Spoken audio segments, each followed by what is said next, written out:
Court today will be pronouncing its order on a clutch of petitions questioning powers of the Enforcement Directorate. Several provisions under the Act have been criticized and questioned in the petitions, like the stricter bail conditions, broad definition of money laundering, and the proceeds of crime, arrest of persons without an information report.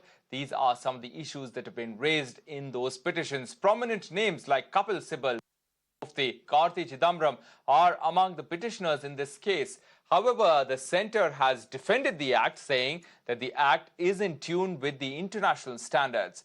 Important to note that this comes at a time when opposition has been repeatedly accusing the centre of misusing central agencies against opposition leaders. Harish now joining us for more on this. Harish, what's expected at court today and what have the arguments been in the court so far?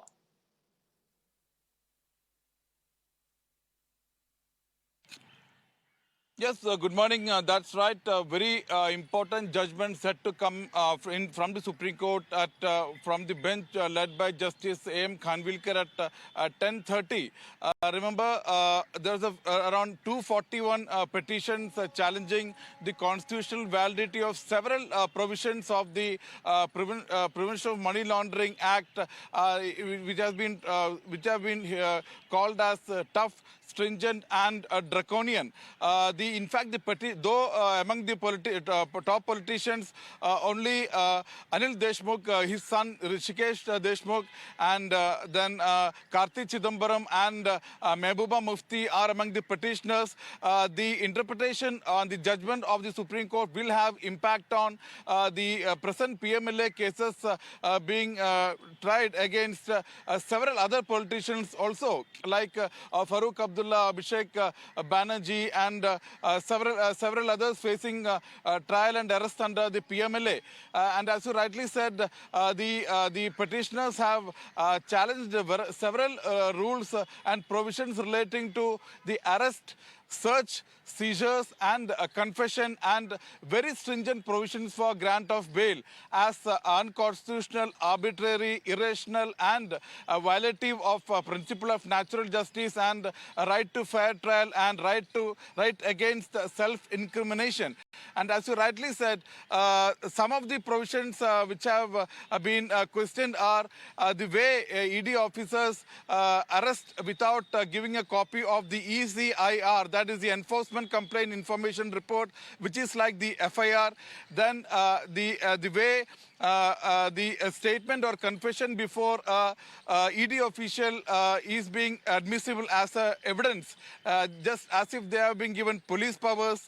In fact, there are several other provisions which say that Section 50, which says that a person who has been summoned for questioning must answer all the questions, must submit all the documents, and also can be forced to sign the document. In violation of that, he can be arrested or penalized. And these are some of the provisions which have been challenged. There are, as I said earlier, there are around 241 petitions. And as you rightly said, Centre staunchly defended the PMLA, saying that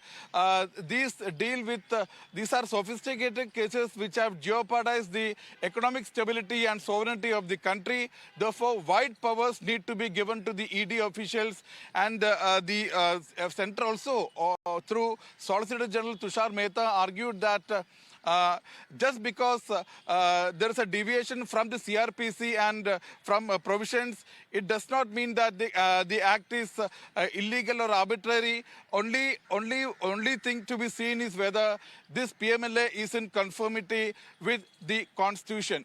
The centre also argued that there are enough safeguards to protect against violation of right to life and liberty, because the reason for arrest and the conclusion arrived pertaining to a particular accused regarding his the crime is placed before the court, before the judge, who will verify whether the arrest is legal or not. So these are the arguments and counter arguments.